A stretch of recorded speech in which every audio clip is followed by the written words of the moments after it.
Welcome back to the Boneyard Podcast, everybody. This is your host, Jared Shefford, along with my good friend, Artemis Brower. Artie, how's it going, my friend? We are good, brother. We are good. We are good. We are good. I like that cold open. I love the sound of that crisp crack of that can. Love it. Almost as good as Lil Wayne lighting the flick of the lighter right at the beginning of the song. Love it. Right. From now on, just a crack of the can to get the podcast started. Let's do it. I mean, Artie, there's no better time of year. Like, I love this time of year when it's cold enough. Like we were talking before we went live, it's chili season, Artie. Yeah, chili and chowder, baby. Chili and chowder. Chili, chowder. You got stews. I mean, gotta love a good stew. It's that time of year, and we're here for it. Have a nice heavier beverage, right? Like a nice heavier beer, right? Get your IPAs going. Get your calories in there. You're drinking a good like amber ale, stout, maybe a porter later at night. Hey, I'm here for it. How you been, Artie? I've been good, brother. I've been good, man. Look, we're reaching the end of the week. Tomorrow's Friday. I was telling Josh before we got on, tomorrow's a payday, so we're feeling good. Tomorrow is also my brother's birthday. My little brother is turning 20 years old tomorrow. I feel old as crap. That man is about to be in his 20s. Like young Nick. Oh, young Nicholas Alexander. Love him to death. That's my baby brother right there, about to be in his 20s. So shout out to him. But I'm good, man. How about yourself? I'm good, man. Shout out to my cousin Brayton and her husband now, Corey. Spent the last weekend celebrating them and their marriage. Yes. It was an ECU wedding, so always love a good ECU wedding. Lots of fun. But Artie, number 74, episode 174. Keep cranking them out, baby. A new era begins.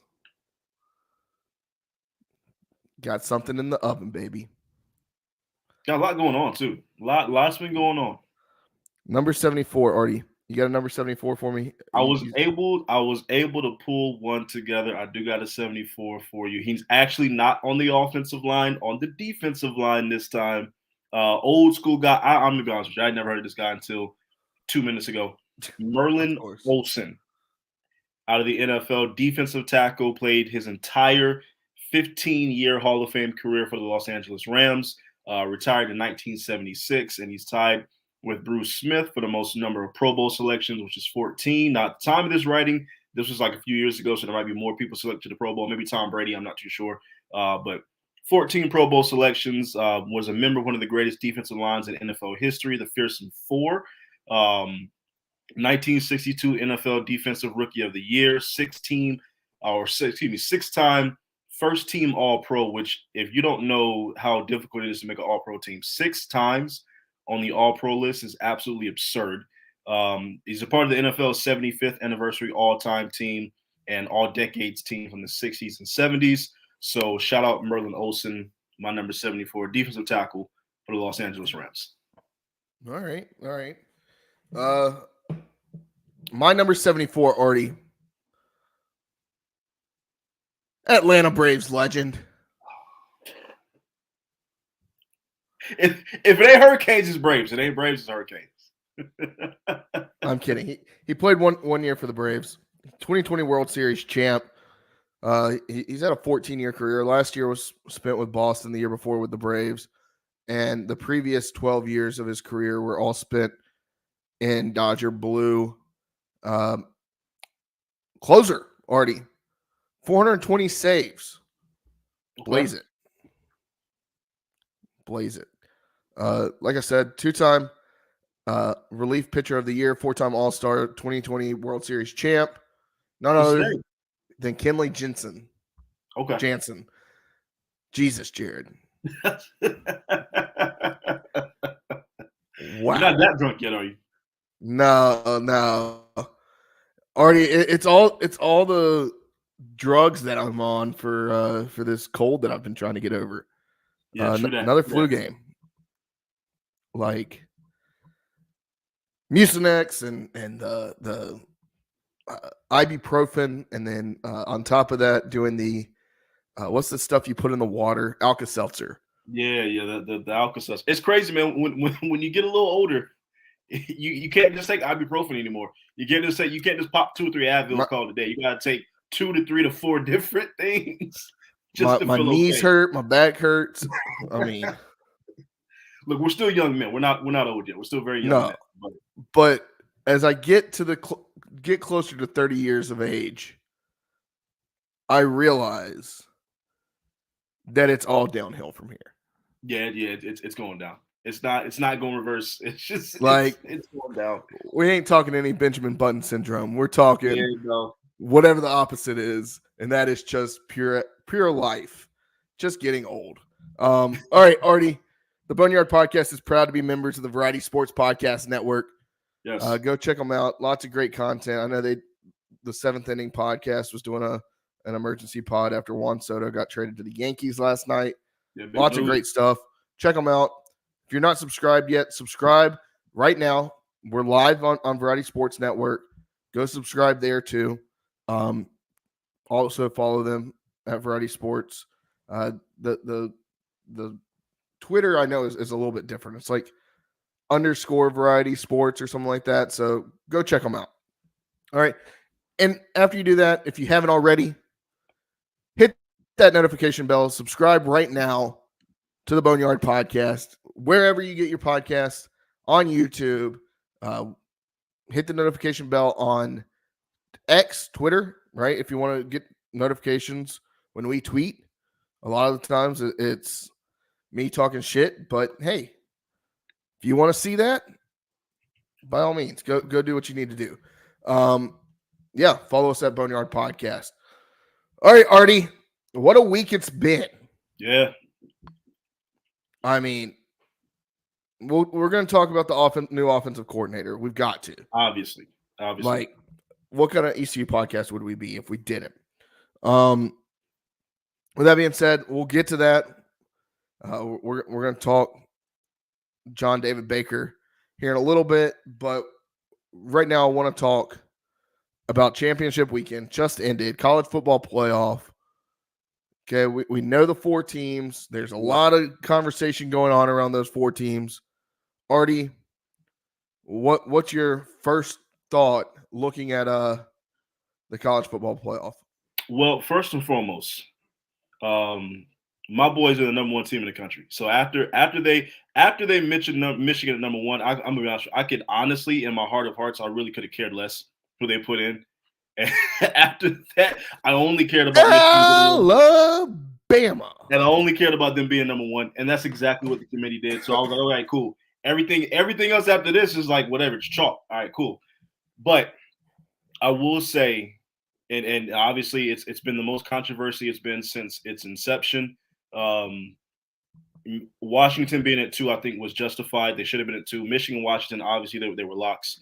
You had Texas at 3, which, them winning the Big 12 championship, walking out the door with the Big 12 championship.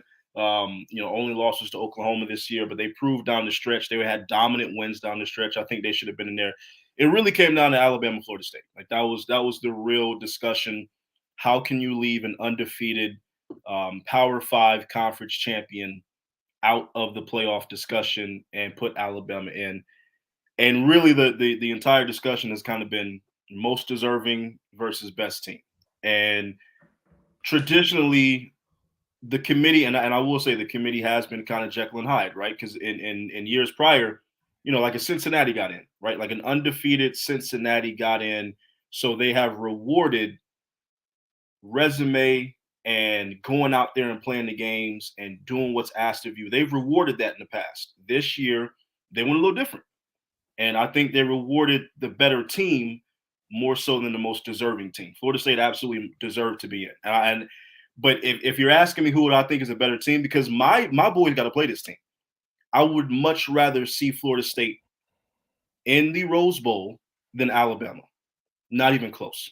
It's not even close. I would much rather see Florida State. To me, I think Michigan would dog walk Florida State with a second or third string quarterback outside of a Jalen Milroe, who is playing some of the best football in the country right now, Alabama, who just beat the two-time defending 29 game straight Georgia Bulldogs, and they convincingly beat Georgia. Like Georgia, it was a 3-point game to end it, but they really beat Georgia by 10 points. Like they beat them by double figures. Artie, you got to remember this is also the team that took a final second touchdown. I know. 4th and 31 miracle game, but you guys got to beat Auburn, a team that lost by 17. I think it was 17 points the week before that. But you to got New Mexico State. But so did New Mexico State play in Alabama is not a top 4 team in the country.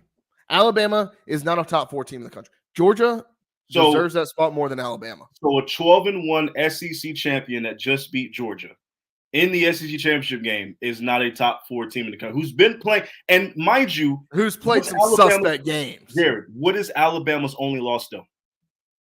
Texas. What's the only loss? Texas. Is Texas in the playoff or not? Yeah, and rightfully so. Okay, so their only loss is to another playoff team. Florida State is more deserving than Alabama. Yes, they are more deserving than Alabama, but they're not a better team than Alabama. And that's what the playoff committee did. If Florida State would have got in, I wouldn't be up here telling you that being a better team is subjective. They say that it's because Florida State's without their quarterback. That's bullshit.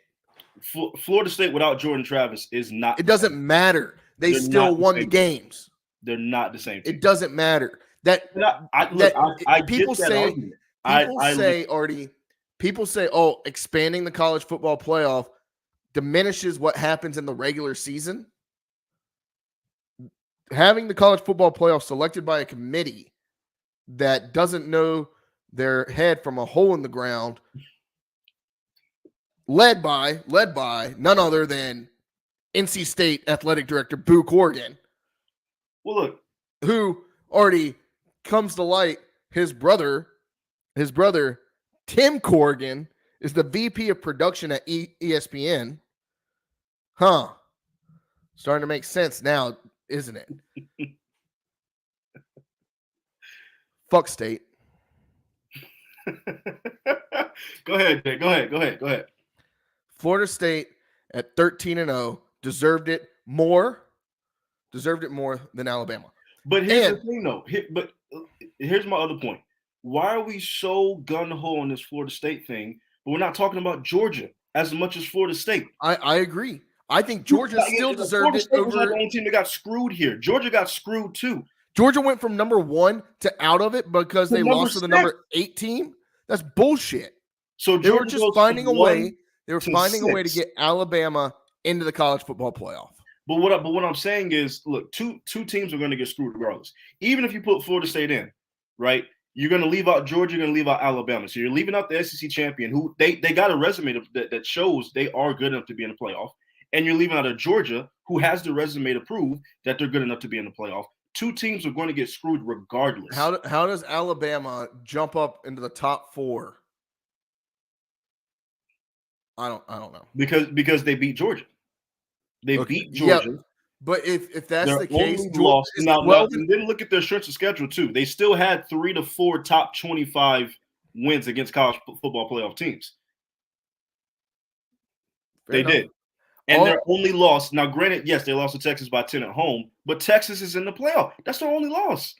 But they've looked sus at home several times. Did Florida State not go down 14-0 to what's his name? Because I don't even know the school's name. It doesn't matter. It doesn't matter. Florida State not struggle against a 500 Florida team? Wasn't Alabama tied with USF like into the third quarter? But did they win the game? Right. And have they Florida State won 13 games already? Jared, has Alabama been the same team since that South Florida game? Have they been better or worse than South Florida? Come on now. Florida State. I think Florida State, even with a back. Why does the backup quarterback matter? Why does that matter? You're still the best team in the. You're still a top 4 team in the country in my eyes. I hate the ACC, and I still believe Florida State got screwed. You've been the main one saying that the strength of the ACC is dog shit, and now you're trying to go to bat for Florida State. I think a 13-0 team should be in the college football playoff. I think if there's 4 teams that are undefeated, they should be in. Sorry about it. I'm not going to argue that Florida State is more deserving. I'll never argue that they are way more deserving. If Jordan Travis doesn't get hurt, yes, they probably get in, and that's a travesty. And I don't understand. They still they're not the same team. It doesn't matter. What's the point of playing the regular season if we're just going to say on paper this is a better team? On paper, this is a better team. I was kind of hoping that the committee would have put Florida State in because I think we would have dog walked Florida State. Alabama can actually beat us, and that's my final argument. Okay, well, already I guess talking about the American getting left out of the New Year's Six once again, bullshit. I don't know what your take's gonna be. I think that putting Liberty in over an SMU team or even a Tulane team is insanely wrong. So from now on, all we need to do is just schedule the easiest schedule, go 13-0, and we'll be into the college football playoff from there on out. Is that what we're doing from now on? Well, look, Liberty's strength of schedule was awful. Yeah, they didn't really play it. I don't think they go 13-0 in the American Athletic Conference. But offensively, they've been great all season. Defense has been a little suspect. Offensively, they've been great all season. I'll say this though: Tulane screwed themselves.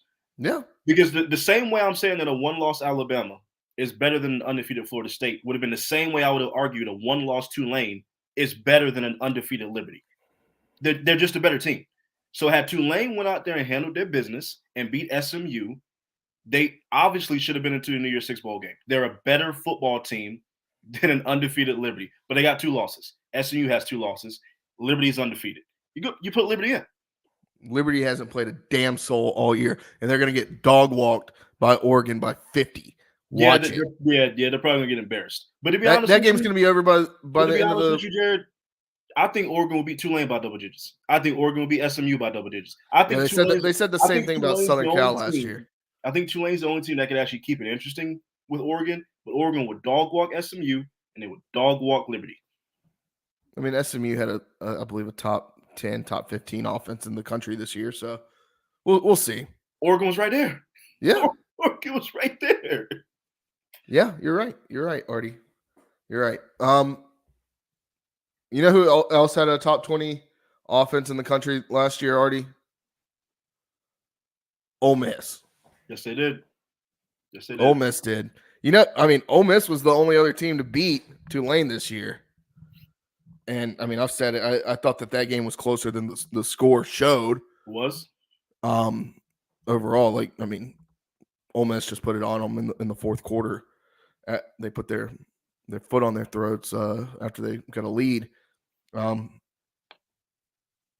But yeah, I mean, Ole Miss, Artie, new offensive coordinator, John David Baker. Yeah. Former co-offensive coordinator at Ole Miss, tight ends coach. Artie, first and foremost, kind of what's your thoughts? And then we're going to bring on our guest. Yeah, I mean, I think it's a great hire. I like the aggressiveness of what we've done. We talked about this at the end of the season that we had to go out, we had to get younger at the offensive coordinator position, which we did. You know, we had to find a guy that was young, hungry, relatable to these kids, kind of wanted to play the kind of style of offense that these kids want to play, modernized. And between the other 2 finalists, because I know we had the old head coach from Arkansas, and then I forget the other guy that was a finalist in the runnings. But I believe he was the answer. I believe he was the pick. If you're going to go pick between one of those 3, I really feel like he was the pick. He has the potential to be a young shining star, especially if he's able to turn what was one of the worst offenses in the country last year in ECU into a respectable offense. Yeah, I mean was that bottom 5? There's only 133 teams already. Yeah. So bottom 5 offense. So if he could turn a bottom 5 offense, which mind you, Blake Harrell did this, turning a bottom 5 defense into one of the better defenses in the country. If he can do that at the offensive coordinator position, the sky's the limit for ECU. The sky's the limit for JDB. So I think it's an A hire. If I had to get my grade, I think it's an A right now. I wanted to say B plus just because he ain't done nothing yet, but I just like the aggressiveness of what our program was able to do getting this hired. Yeah, I mean, I like it. I like the fact that, I mean, he's already in these homes and talking to recruits and all that. Like he's doing his job. He's doing his damn job, right? Yep. But Artie, I guess let's bring on our guest. We got John Macon Gillespie. Gillespie. I hope I'm pronouncing that right. John, how's it going? Welcome to the Boneyard Podcast. It's going pretty well, and it is Gillespie. It's a hard G. Okay. Yeah, but it's going pretty well, and I was glad to be able to listen in to that tail end of that conversation there. And I'm sure we'll get into this, but I think this is a really good move by ECU as well. Obviously, someone who's been around the Ole Miss program for a really long time. I think that JDB has a bright future ahead of him, and so we'll get into it. But I really like this move for the Pirates. Yeah. For sure, and I since I butchered your name on the intro, I'll tell the people where you're from. You're from the Grove Report, covering Ole Miss, the beat for Ole Miss for Sports Illustrated. Tell me a little bit about that, and then kind of how long you've been covering Ole Miss, and then we'll go from there. Well, I've really been covering Ole Miss for, I guess, about 6 years now. I started when I was a student there. I got my undergraduate and master's degree in journalism there. Started at the student newspaper. I think it was my sophomore year.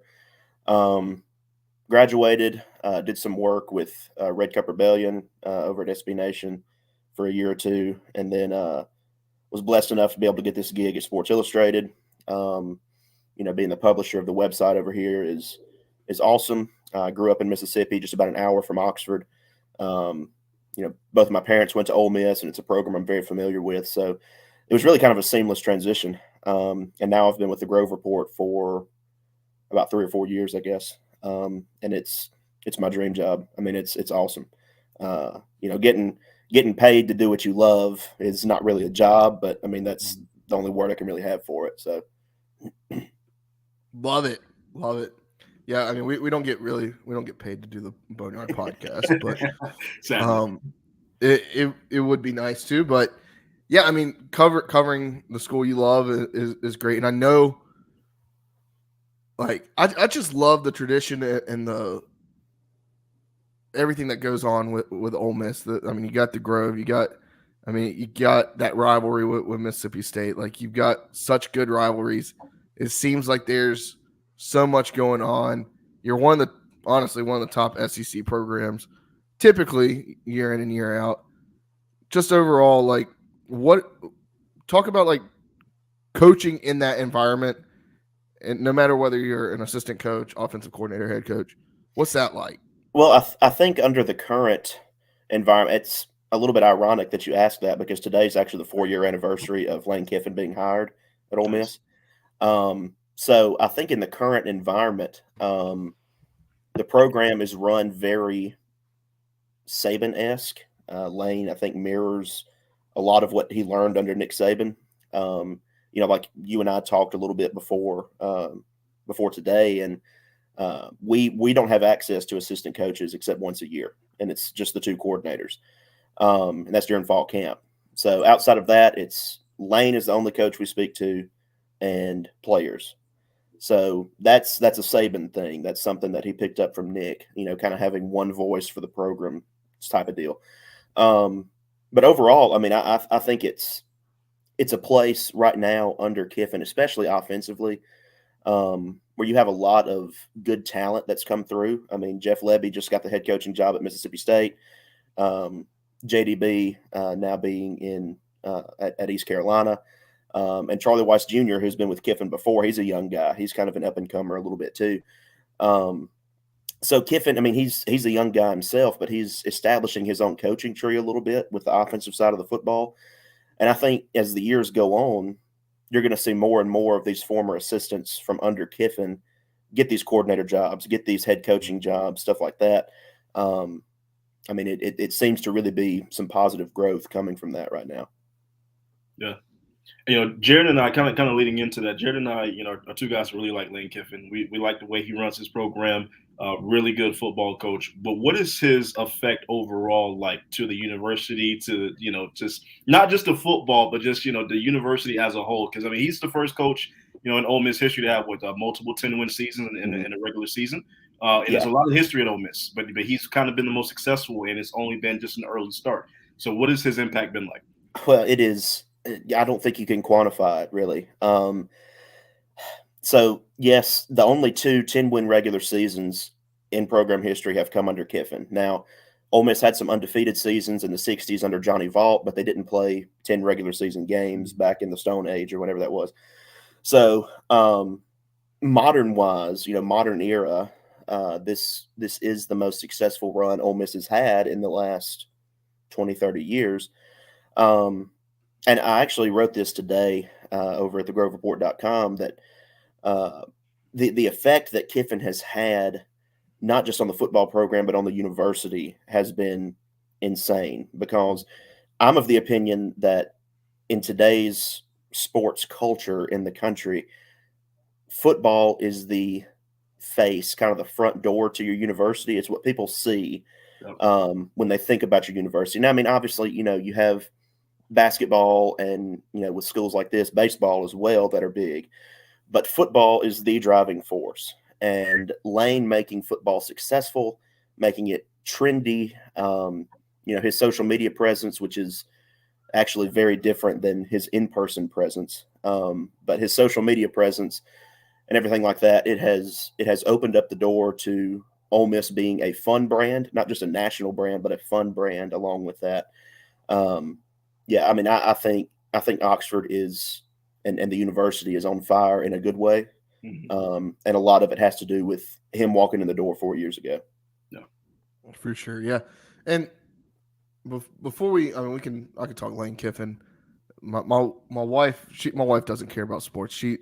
We went to a friend's house a couple years. I guess it was about 2 years ago. I can't remember. You'll know what I'm talking about. Went to a friend's house. He's a big Tennessee Volunteer fan, and that was the first time I ever seen her excited about a game when Lane Kiffin held up that golf. What was it? A golf ball or mustard bottle or something like that. Like, so that got my wife at least somewhat interested in college football for a night at least. But talk about this Ole Miss offense. I mentioned, I believe they were 17th in the country in total offense this year. I mean, yeah, you got the star quarterback, but talk a little bit about like this offense. What role that JDB maybe played in this offense, maybe play calling, if any. What kind of influence he may have had at Ole Miss? I don't think play calling was part of it, but I will say that since he got to Ole Miss, the offense has always been Kiffin's calling card, right? He likes to surround himself with good offensive minds as well, and obviously Baker fit that role. But passing game coordinator, tight ends coach, co-offensive coordinator, throughout the few years he's been here. His first year here, obviously, had Matt Corral. That made a big difference in the offense. Things took a little bit of a step back last year with Jackson Dart, because whoever came in was going to be a step back from Matt Corral. But this year, I mean, Dart has looked honestly phenomenal, running this offense, and I don't think his influence on this offense can really be understated. I mean, it's Kiffin and Weiss who will call the plays, but having a young mind like Baker in the room, who's innovative, who's creative, who's aggressive, I think that kind of wears off or rubs off on the offense itself, right? I mean, it's just kind of that mindset. And I have done a little research on him myself, looking back at his previous stops, and I mean, it was just a matter of time before he got a gig like this, because he's obviously talented enough to do it. And I think he's really excited to have the play calling duties at East Carolina. And honestly, I talked to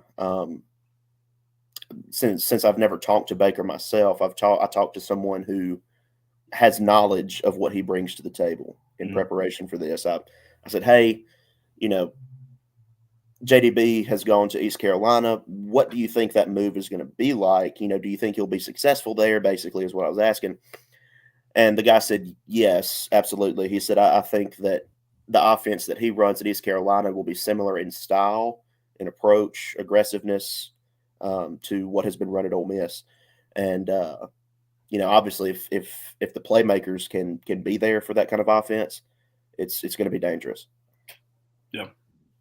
And, JDB's, his main gig, before he became co-offensive coordinator, has been tight ends coach, right? Even before Ole Miss, tight ends coach. And that is something that ECU really wants to get back into, is having really strong, stout tight ends at that position. What has he been able to do with Ole Miss as far as recruiting tight ends, and how does that tight end room look specifically under JDB? Recruiting wise, man, it has been solid. Michael Trigg is obviously a freak athlete. He was dismissed from the team this year, but that's no fault of his physical capabilities. Caden Prescorn out of the transfer portal from Memphis this season was huge when he was healthy, once he got healthy. He's got hands like a wide receiver, but he is a security blanket still for the offense as well from that tight end position.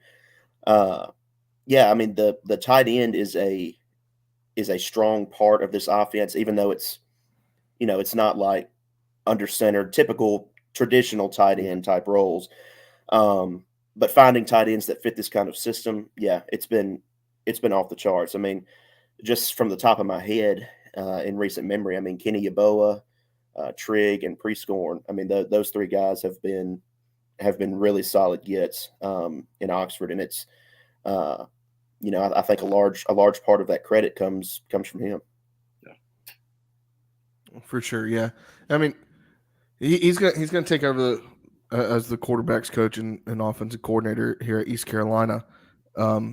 Pretty decent quarterback himself in his time at Abilene Christian. But with all that being said, he seems like a guy that just has a ton of energy, right? Like we had Donnie Kirkpatrick on last week, friend of the podcast now, former ECU offensive coordinator. He's a super great guy. He's got passion, but this seems like an extra level of energy that JDB is coming with. Have you seen that around the program? I know you haven't had a chance to talk to him, but has he always kind of been like that kind of firecracker type dude? Absolutely. From the outside looking in, at least, I would definitely say that, because I think you get that more with these young coaches, right? And that's something you guys touched on before I came on, that that's the direction ECU wanted to go in potentially, and I think it hits the nail on the head, proverbially speaking, getting that in JDB, because to me, now I'm obviously not a football coach or an athletic director, but to me, if you want to revitalize something, a part of your team that has not been performing well on the field, you go get someone young with energy. And yes, I absolutely think that is kind of his calling card a little bit. And obviously he knows what he's doing with scheme and quarterbacks, tight ends, that kind of thing as well. But the energy, being able to relate to kids, being able to fire kids up, playing a brand of football that is marketable, that's fun. I think that's a really big thing, and I think that's really what he's all about. No, for sure, yeah. And I was having a conversation with somebody earlier this week, and they're like, "Oh, well, he's never been like an offensive coordinator anywhere else on his own." And I was thinking, this hire reminds me a lot of another former ECU offensive coordinator, and the one of Lincoln Riley. And to me, like that's the excitement I get from this, and I'm hoping rightfully so. Right, and to me, I don't think that argument that he's never been an OC really holds up, because he's had his hands in really good offenses, and he's worked under really good coordinators and really good head coaches. So to me, he's bringing that knowledge with him a little bit. I think that makes sense if I say it out loud. He's bringing that mindset, that just the stuff he's learned at these different stops.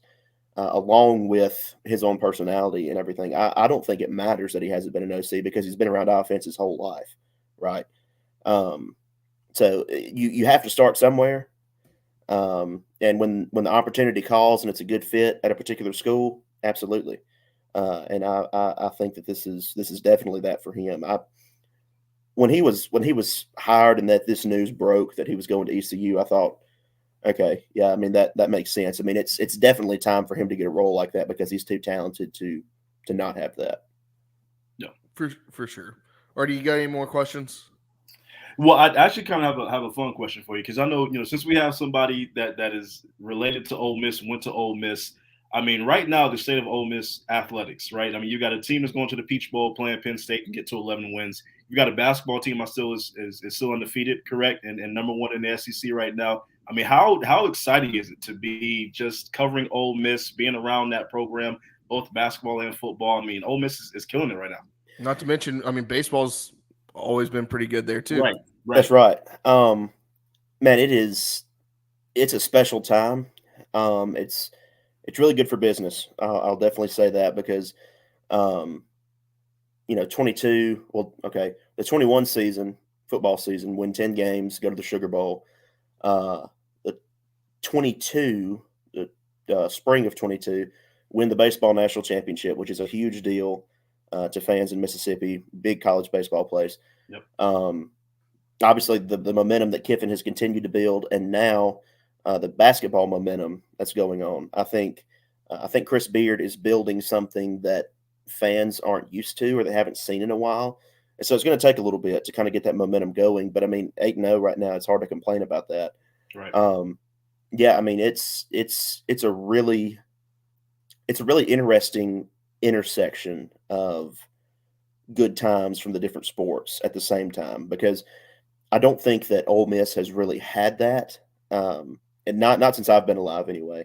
Mm-hmm. It's 3 or so sports and women's basketball too, 4 being successful all at the same time. And a lot of that credit goes to athletic director Keith Carter. He's an Ole Miss guy, but a lot of people weren't super thrilled with an in-house hire for athletic director when it happened. But he has absolutely killed it with every hire that he's had. And supporting these programs and everything, getting everything rolling the way that it should. Mm-hmm. It's an awesome time, seriously, and from a journalistic perspective as well, it's a lot of fun. Yeah, I bet. Well, John David Baker in his press conference said ECU's an SEC-like town atmosphere. Yeah. I know y'all gave Tulane a home game. Maybe we could get a 1-for-2 deal going on with Ole Miss. We need somebody different on the schedule. Right. Now those are the kind of games to me that are really fun. I mean, conference expansion obviously is bringing new teams, at different times. Ole Miss has Oklahoma on the schedule next year at home. So that'll be a big deal. But those games where you get to do a home and home type deal with a school that you don't see often, I think ECU would be a great candidate for that. Ole Miss has one with USC coming up in 25-26, I think. If Lane Kiffin is still here, that'll be him returning back to Los Angeles in one of those years. And the Trojans have never come to Oxford, so I mean that'll be a fun one. But to me, it's those type games that make college football fun, getting to see the different traditions and everything like that. And that's why I think the Peach Bowl matchup or one reason that it's so good, because Ole Miss and Penn State have never played one another. I think Artie and I can both agree, beat the hell out of Penn State. Yes. I think my readership will very much appreciate that stance because it's and honestly, it is a very intriguing matchup from offense versus defense strength type deal. Mm-hmm. But yeah, it's going to be a fun one. And, a lot of Ole Miss fans weren't expecting to get into the New Year's Six field. They thought they were going to the Citrus Bowl. They're able to squeak in, and, now they're just hoping to make some noise once they're there. For sure. Well, I only got two more questions. Well, I mentioned baseball earlier. Another coach was once an assistant coach at Ole Miss for East Carolina. One, Cliff Godwin. Talk about Cliff Godwin, or talk about the baseball program And I know we scheduled a series with y'all. I guess it was a couple years ago. We went down there and played.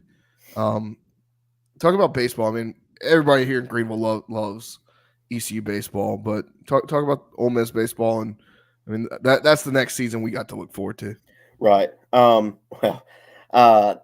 think ECU got on Ole Miss fans' radars pretty big when that Godwin hire was made.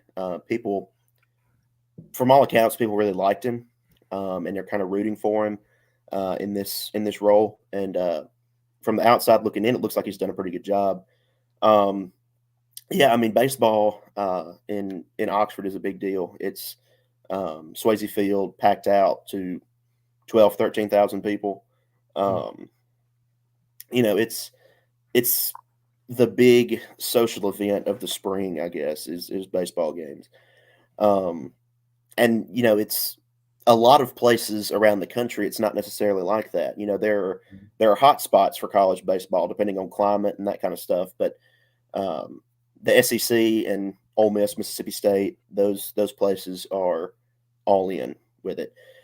And winning the national championship, even though, you know, people tend to forget that the 2022 season wasn't going particularly well in Oxford. They get into the NCAA tournament. They go win the Natty. That was one of the biggest moments in school history, I think. I mean, it has turned Oxford on its head since then. Last year was a letdown year. wasn't very good. Didn't make the tournament. But this year, you know, I think that things are shaping up to be competitive again. Mike Bianco is a guy who is, when he's down, he's never down for long. He's been at Ole Miss for over 20 years. So, you know, we'll see. But it's definitely a big deal, regardless of how well the team is performing. Baseball is always drawing really big crowds compared to the rest of the country. For sure. Yeah. Love to hear it. And then lastly, I see you're wearing a Braves polo. And I knew you were going to ask about it. I knew you were going to ask. Where you think AA's got anything up his sleeves for the next 10 weeks throughout the rest of the off season? When does he not? Right. Yeah. I mean, they keep talking about Shohei being like, oh, I don't want anybody to talk about it. Well, AA doesn't talk about anything. Right. It's like Fort Knox. I think that's definitely a bit of a stretch, but oh yeah, no. But you know, it's a man can dream. Yeah, God. It's amazing what he has been able to do since he got here. Obviously, I've grown up a Braves fan, obviously, or else I wouldn't be wearing the shirt. But yeah, it's incredible, and you know, we've talked some about products on the field being marketable, being fun. That's what the Braves are right now. This young core that he has somehow managed to hold on until the end of time, with very franchise friendly deals. It's set up for the Braves to be really successful for a long time. Yes, if everything plays out right, which for me in sports it very rarely does. Same. But yeah, but you know, it's awesome, right? I mean, it's during the summer and stuff, when it just feels, when people say, you know, man, nothing is going on sports wise. I'm like, guys, the Braves play at 3:30. Everybody shut up. Everybody sit down. We're fixing to watch the Braves. You know, it's a lot of fun. Baseball is actually probably my second favorite sport behind college football. The NFL is close, but I'm a really big MLB guy. You know, and I look forward to it every year. And but to get back to your original question, yes, he probably does have something else up his sleeve. I continue to wait for @Braves on X/Twitter to just casually drop some massive bomb. Like, oh yeah, the Braves signed so and so for pennies, and the fan base go crazy for a couple days, and you know, get really excited. So he's always moving in the shadows a little bit, and that's really good for Atlanta. I gotta say, nothing beats Braves Twitter. Oh my gosh, Braves Twitter is the place to be. It is like don't come at us. You surely. What is it about Braves Twitter though? The memes. It's my big thing. the second-rate podcasts that turn into just troll accounts. Yeah. Oklahoma Nation. That's a shout out to you. Yeah. The Tiger Woods meme back, what was that, 2 or 3 years ago? Yes. That was golden. I was just every time. I mean, the Braves would win a game and the Phillies would tweet, final Braves 5, Phillies 4. You could scroll for 30 minutes and it's just people replying the Tiger Woods meme constantly. And I was just like, oh my gosh, this is incredible. Like, and it's fun because it's a fan base that is locked in and night out for 162 games, and that can be tiring. But man, in recent years, they've been through some bad times. So man, they are fixing to celebrate some good times on social media when they get the chance. So I mean, the Braves Twitter there's a group of people that they get groups of people to go to games together, and they're like 40, 50, 60 people deep of just people that met on Twitter. Yeah. Like they're from all over the country, and they come to a Braves game, and they just met on Twitter. It's a special place. I mean, it's like Disney World a little bit, just for social media. Like I'd never heard of Rockmart, Georgia, until I was on Braves Twitter. Yeah, the real ones know. Yeah, that's right. If you get bored during if baseball is not even your thing, and you get bored during baseball season, I guarantee you that people can be entertained on social media if they find the right section of Braves Twitter, because a lot of times, man, it's one extreme or the other. It's meltdown or it's elation, and very, very troll heavy as well. That's definitely the case. Okay, I'm glad you're among that number. That's good. I try to tone mine back a little bit because a lot of my following circles. I mean, I don't have a lot of Phillies fans or met whatever, but yeah, I love getting to see people riled up over baseball. The Waffle House memes to Bill Plaschke. Oh my gosh, yeah. Years ago. Yeah. Yeah. No. I did an edit where I changed the Hollywood sign out for the Waffle House sign. So, did you really? I did, yes. Oh my gosh. My pinned tweet on my personal Twitter is a house that says, "In this house we disrespect Bryce Harper." So Bryce Harper, you can walk the damn plank. And then yeah, go Braves. Yeah. I could talk. I would start a Braves podcast with you, but there's 15 of them already. Yeah. Well, you never know. Maybe the market's not too saturated yet. You never know. Hit me up, John. Okay. We'll just do a podcast on Braves Twitter. Yeah, that's it. That's the only subject. Keeping up with Braves Twitter. Yeah. But John, go ahead and tell everybody where they can find you, where they can find your content, and then we'll let you go. Okay. So you can follow me on Twitter. It's at capital J Make MAKE Gillespie. If you can't spell it, you can Google it. Dizzy Gillespie. It's spelled the same way. My content is found at thegrovereport.com or si.com/college/Ole Miss. You can Google Ole Miss SI and our stuff's there. We have a lot of fun doing what we do. I've got a really good staff over there. Really, really talented writers, reporters, and we just have a lot of fun doing what we do. So if you want to read a little bit about Ole Miss, hop on over and check us out. Love it. For sure. Thanks, John. We'll talk soon. I'm sure we'll meet again. Absolutely. All right. Yeah. I appreciate the invite, guys. Thank you. Yeah, Absolutely. No problem. Thanks for coming on. Once again, that was John Making Gillespie from the Grove Report. Josh, I think we got some clips. So yeah, I think we have all the pieces, clips, all those. Let's play some clips here of JDB's press conference when he came into ECU. So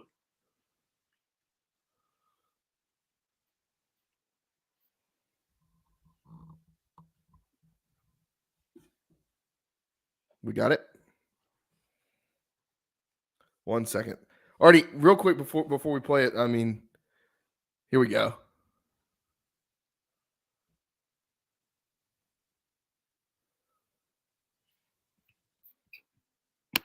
No audio. It's all right. It's all right. Artie, real quick, I mean, talking about John David Baker, I mean, he came in, and honestly, what I gotta say is, a coach comes in wearing ostrich skin boots. That's my kind of coach. Facts. I mean, well, he's Texas born and bred, baby. Wouldn't expect nothing else. love it. Love the energy. We talked about it a little bit in the interview. Talked about the energy he brought to the press conference. Mike Houston said, hey, he's going to be the play caller. Yeah. What are your thoughts on everything that was kind of said? Was there something that stood out to you in JDB's press conference when he came? Yeah, I mean, some of the things I've definitely listened to the press conference, heard it in full, heard what Houston had to say, heard what JDB said. And, some of the things that really stood out to me, first and foremost, the kind of offense that he wants to run, right? He wants to be extremely aggressive. That is a stark contrast to what we are used to the last couple of years, right? Instead of, playing not to lose, we're going to go out and play to win. And that's really what I wanted to hear in his opening presser. Extremely aggressive, up-tempo kind of offense. He mentioned, the air raid with a mix of that old school Baylor kind of offense. So it's going to be more of a spread tempo offense. We're going to get up to the ball. We're going to play fast. We're not going to wait for the defense to get settled. That forces a defense to have to play one-on-one matchups. Unless you have a really great defense with good linebackers, corner, and safety play, that's going to force you to have to, win those one-on-one matchups. If we can recruit at a level that we should be recruiting at, which we're already recruiting very good. We have one of the top class in the American. So, if we can win those one-on-ones, the kind of offense that he wants to run is going to be excellent. Another thing that stood out to me, he doesn't want to be labeled as an air raid guy, although there are many aspects of it. But he mentioned that the run game is going to open up the pass game, not the other way around. With the pass game, open up the run game. Quarterback, when he's talking about recruiting a quarterback, has to be a proven leader, extremely accurate, athletic. A kind of guy that can open up the play when the play breaks down. He can do something with his legs. He wants a really accurate, athletic guy who is a proven leader. Which obviously since Holton, this past year we did not have that. Love Mason, love Alex Flynn, respect both of those guys. But as far as those other 10 guys in the huddle looking at you and saying, okay, I trust and believe that you are a leader. You can go out there and get it done for us. That was not the case this past season. So I think we're going to have that under him. And then obviously, him being a tight ends guy, that's something that we kind of shied away from this past season. Him being able to go out and recruit some tight ends at a high level, get that position back rocking. When you have a really good tight end in an offense that can not only catch passes but block very well, you have no idea what that can do for an offense, especially when you have other skill positions that can do their thing. So those are the kind of things I took away from his introductory press conference. Yeah, I mean, the thing about it, I mean, we talk about his coaching style and where he comes from, Artie. I mean, he comes from, a good tree in Lane Kiffin and those guys. I mean, Lane Kiffin from Nick Saban. I think Lane Kiffin is probably the heir apparent at Alabama whenever Nick Saban decides to, peace on out. Lane is not in Tuscaloosa, I'd be shocked. But Josh, is the clip working now?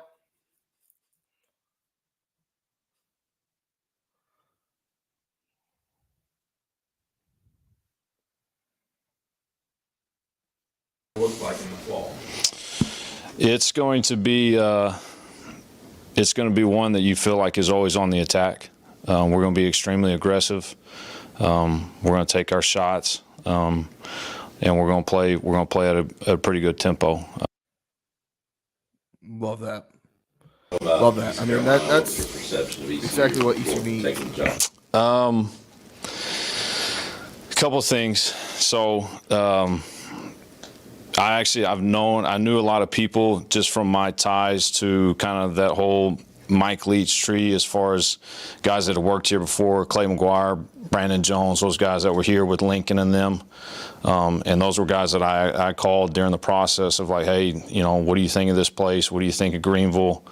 All those things. And every one of them said the same thing. They're like, dude, that place is awesome. Like it is a legit place that the sky's the limit. And so that, and then just seeing from afar, obviously, you have a ton of crossover tape, and just seeing this place, seeing the fan base, that was probably one of the things that attracted me the most. Like coming from an SEC school in a small college town, you get that same feel here. This is an SEC town now, and these people care about this program, and that's what fires me up, because now we're going to go put something on that green grass that these guys are going to really like to watch every Saturday. Love that. Yeah, that honestly kind of shocked me the most when he said that. But I don't disagree with what he said, because Greenville, when football is good in this town, it definitely does have that SEC type of feel to it. It's better than a Carter Finley. It's better than whatever the name is for Carolina's football stadium. Kenan Stadium. It's much better than a Wallace Wade in Durham, right? So I mean, when ECU football is rocking, when Dowdy is rocking, I mean that it just feels big time. So he's absolutely right when he says that. Yeah, Artie, and the biggest thing to me, and kind of got a sense last week when we talked to Donnie Kirkpatrick. I've been texting a couple of guys this week, and they all pretty much confirmed what we all thought, that Coach Donnie K wasn't the guy really calling the plays. Yeah. So I mean, now he's saying that JDB is gonna be in control of the whole offense. Josh, we got that clip. Like the guys you have in place at a lot of the skill positions are going to fit what he's trying to do?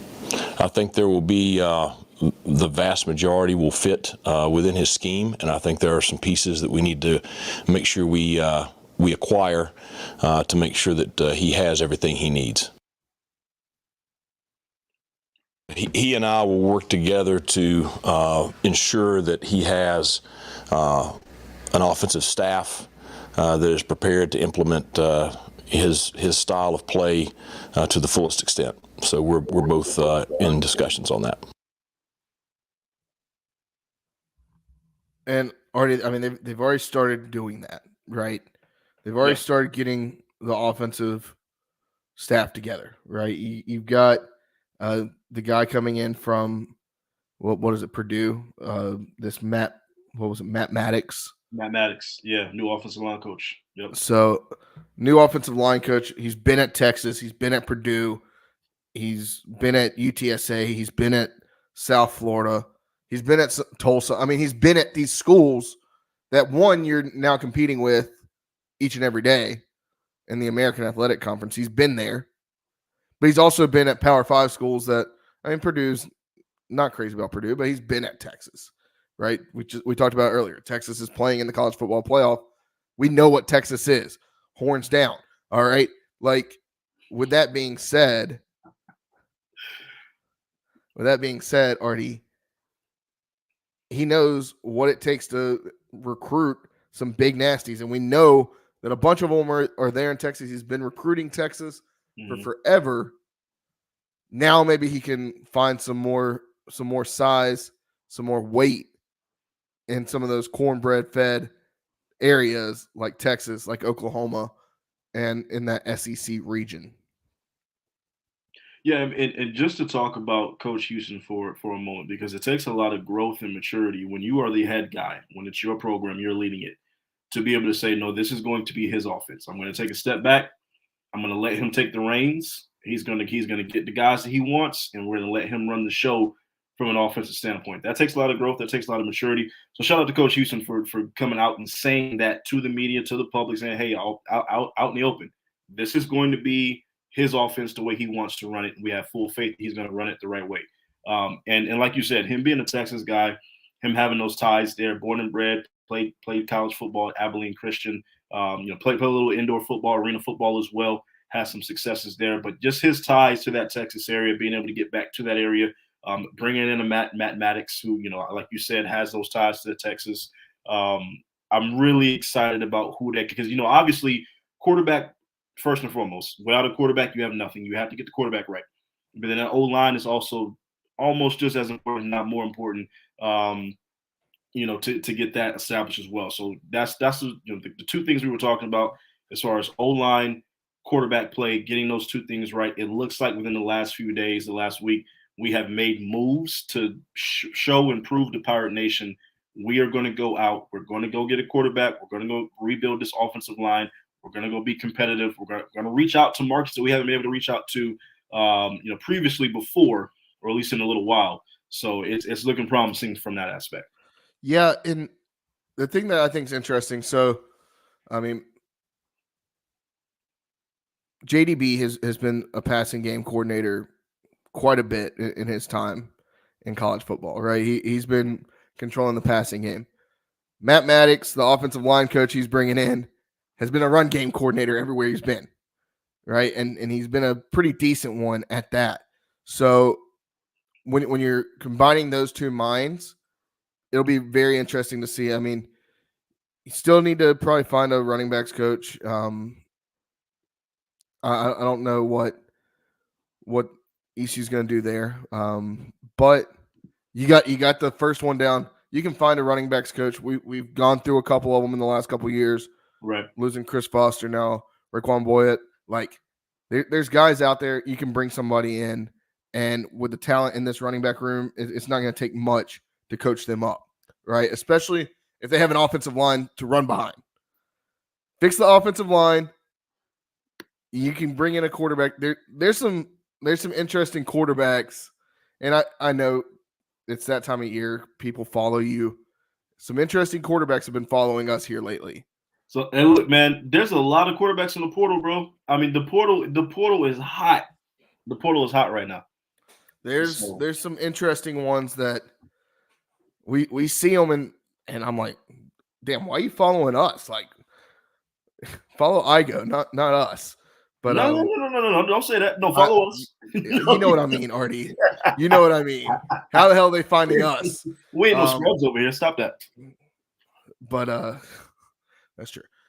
Premier podcast of Pirate Nation. But Artie, overall, I feel good about it. Like I said in the interview, this feels like a Lincoln Riley type hire right now. Yeah, and look, it's just pen to paper right now. Nothing has been done on the field, so we do have to press the brakes just a little bit. But yes, excitement should be there. We should be excited about this hire. I think it was a really good hire. I gave my grade of an A earlier. I think it is still an A as far as the hire itself. And Pirate Nation should be excited for this. This is the kind of hire, the kind of guy that you would want to come in. So yes, excitement should be through the roof. Now we just gotta deliver, right? Enough of this. Let's go out there and get it done. Get the damn job done. All right, Artie. We could talk even more about this. I got a family that wants to see me tonight, so we're gonna cut this podcast short here. Let's do it here in a minute. But real quick, let's run through some things. ECU basketball, Artie, around ECU athletics. ECU basketball is now 6-3. Got a big game this weekend. Yes. South Carolina. That's good, man. They were up by 9 at Clemson last night at half. Yeah, ended up losing. They lost, but Clemson's a good team too. So they lost to a good Clemson's a top 25 team. Yeah.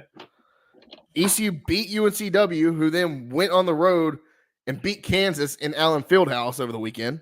No, Kentucky. They beat Kentucky, not Kansas. Was it Kentucky? It was Kentucky. Oh, well, sorry. Kansas is a different beast than Kentucky right now. I'm going off what's on the notes, so my bad. Bobby Pettiford led the Pirates with a career high 24 points. Then the Pirates hosted Maryland Eastern Shore. And the first half was ugly. I mean, I think the Pirates were up by 1 at halftime. Yeah. Ended up winning 63-52. And honestly, that score is a lot closer than what the game really was at the end of the game. UMES got a bunch of points. They're kind of during garbage time. I remember EC being up by like 18 points with like a minute and a half left. So Pirates host South Carolina this Saturday at noon. This is going to be the first true test of ECU's season, right? Yeah. Like, can ECU figure it out? Hopefully everybody's healthy. You've had a couple days to get healthy. South Carolina coming off their first loss. Look, South Carolina could very well be ranked. What are they, 7-1? 7-1. Yeah. Would their sole loss be into a ranked Clemson team? I know that game was after the latest rankings came out, but overall, ECU's ranked right now. I think it's 201st, 201 in the KenPom rankings. Not great, but a win against South Carolina, which I think is doable, and then win against Florida, which could be doable. Just depends on what defense shows up for ECU. You could see ECU climb the ladder quite quickly.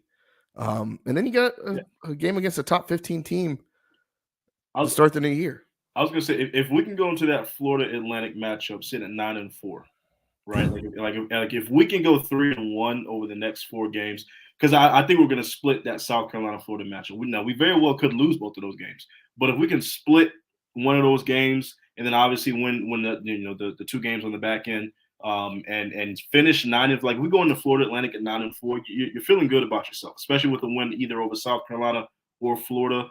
You're feeling really good about yourself in the state of the program. But the sky's the limit right now. I mean, 3 of our next 5 games are against really good teams and really good competition. Like you said, one is going to be ranked. South Carolina could be ranked right now. So this is really gonna tell us what we have as far as a basketball program and a basketball team for this season.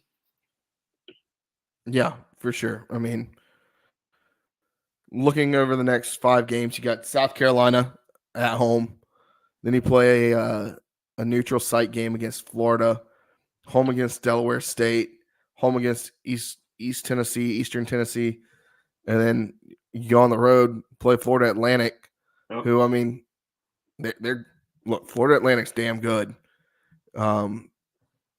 So you're going to really be tested. But who knows? Anything can happen with ECU basketball. Mike Shorts, we believe in Mike Shorts. Yes, we do. And then Kim McNeil, talking about Kim McNeil's team, they're now 5-3 after a masterful comeback against Maryland Eastern Shore in the same night. Down, I believe they were down by double digits. Yeah. And then went on like a 16-6 run. So yeah, I mean, ECU beat them by 15 points. Danae McNeil, 34 points that night, including a perfect 9 for 9 from the line. I mean, overall, ECU women's basketball, who I believe they're like top 70 in the net rankings. So shout out to them. ECU women's basketball is going to be good. I was about to say ECU, like we're sitting at 5-3 right now, but ECU women's basketball is going to be just fine. They're going to right the ship, and they're going to be okay. I think they're going to be right there in the end as far as maybe being able to repeat and defend their American Athletic Conference championship. They're going to be just fine. Yeah, I mean, the only team in the conference that really truly concerns me, I believe it's Rice. Rice is pretty good. I'm reading Josh's message. Josh's message right here. You Eastern Carolina, East Tennessee. They're not Eastern Tennessee. They're East Tennessee. My bad. Hey, I understand why people do it. Don't get upset no more, Jared. Don't get upset no more. If someone says Eastern Carolina, you can't do it. Artie,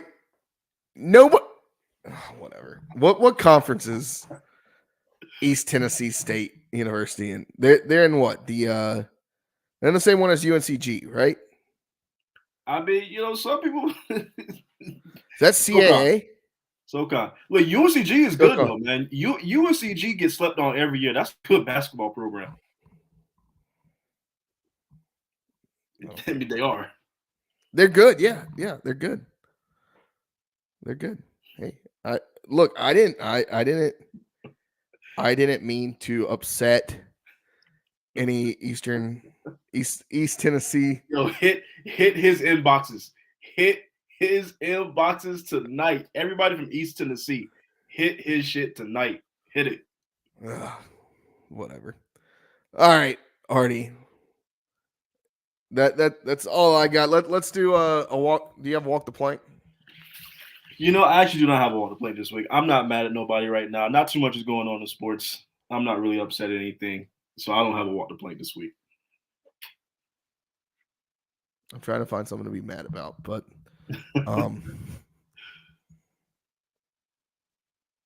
Liberty shouldn't be in the New Year's Six Bowl. Yes, they should. No, they Yes, shouldn't. they should.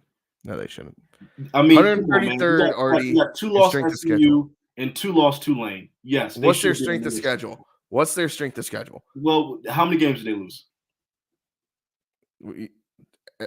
Tulane or SMU or Liberty. How many games did Liberty lose? none? But if that's the case, already here's the issue with it. Here's the issue. You just told every team that it doesn't matter what your strength of schedule is. It does. I mean, Michigan's been telling people that all year, but it doesn't. You just told Hey, look. everybody that as long as you go undefeated, unless you're in the ACC, I told You're you in. my stance. Tulane shit the bed when they couldn't take care of SMU at home in the American Athletic Conference their Championship. only other They loss, One 2 loss top 25 Tulane losses. should have been in over an undefeated Liberty. But Who the hell did Liberty beat? A 2-loss Tulane does not deserve to get with no conference championship. A 2-loss Tulane with no conference title does not deserve to get in over an undefeated Liberty with the conference title. Don't give me that. Calling it right Give me now. ECU goes into Lynchburg next year, beats Liberty. All right, gambling corner. Let's get it. Last regular season college football game of the year. Foxborough, Massachusetts. Saw College Game Day is having Bill Belichick as the guest picker this week. Yeah, he got to do something because he ain't coaching that Patriots offense or defense right. Army 3-point favorites over under 27.5. Take the under. And is Navy at 5 wins, Josh? I I think believe they they're are, both yeah. 5-6. So I mean, whoever are either of them in a bowl game? I'm about to say I don't even know if this is like to get into a bowl game. Aren't all the bowl games? Because all the bowl games are selected. Yeah, they're all selected. Once again, another reason not to play this game the last week of the season. Yeah, that's kind of crappy because you get the 6 wins against your rival and you can't even play for a bowl game. Hell, Kinda crappy. and as far as I know, Jeff Monken, head coach at Army, is one of the front runners for the Tulane job. We didn't even talk about that. Willie Fritz out at Tulane. That's right. Tulane loses the conference championship at home and they lose their coach. Down to bad. Houston. Down bad. Mm. The Houston, I mean, is That the Houston job sucks. Is the Houston job a better job than being at Tulane right now? I don't think so. Is it really? I don't. Probably more money. Probably more. He's Yeah, a Texas guy too. He's a Texas guy. Right. It's more money in a bigger market, but I don't know. Give me Navy. Jeff Monken leaves. Welcome to the American Athletic Conference Army. All right. That's all I got. Give me Navy. Yeah, take the under. And one of these teams is going to get to 6-6, feel real good about themselves, but never play for a bowl game, so it just kind of sucks anyway. But give me Navy. All right. Marty, I think that's it. Josh, any parting thoughts, any wisdom on your side? Do you want to say anything before we get out of here? Yeah, just believe in the Pirates right now, because with the NCAA making up this new 100-team subdivision of the football bowl subdivision, like, Yeah. That Get could have your been my pockets walk to ready. plank. get your pockets ready. That is true. Yeah, get them pockets ready. Go donate to Team Boneyard. A lot of the quarterbacks that I've been looking at, Artie, and I know we said we were going to get out, On3 has this really cool tool, and I don't really know how accurate it is, Yeah. but they've got a tool or a thing on there that tells you an estimation of a player's NIL worth. Kind of cool. There's plenty of quarterbacks on there that ECU could afford, and some of them pretty good. I'm talking to you, EJ Warner. I would love that pick. Look, man, if EJ Warner came to Dowdy and Greenville, man, I would be a stun. Then you would have me really excited. Then I would be like, okay, we might have something cooking with EJ Warner coming into town. I don't know about that. I like the kid from Holy Cross. I think he's going to JMU. Is he going to JMU? Okay, and then the kid out of Vanderbilt, I don't know if he's decided where he's going. I like the kid out of LSU. Hamsley. Kyle McCord. I mean, if you're listening, Kyle McCord, stop that, Jared. Stop. Kyle McCord, you're an East Carolina Pirate. No, MJ Morris has the potential to do the funniest thing ever. That would make everything so worth it if MJ Morris from NC State decided to transfer to East Carolina. I would love that. I would dance on the graves of every NC State fan. Just like JDB said, we could have the next quarterback in the locker room right now. We don't know that yet, so could be right there in the locker room. Could be Jaheim. So, Raheem. I said Jaheim. I put in his first name and his last name together. You see what I did there? We got to start recording these things earlier. Jeter. I tried to mesh the names together. That's on me. That's like me saying Jensen earlier in Eastern Tennessee. Jesus Christ. The premier podcast of Pirate Nation, y'all. Follow us on Instagram, Twitter, TikTok at Boneyard Podcast. Josh has been killing it with the Instagram reels lately. Follow us at Boneyard Podcast. Subscribe. Leave us a 5-star review. If you do, you're a friend of the podcast for life. If you don't, you can walk the damn plank.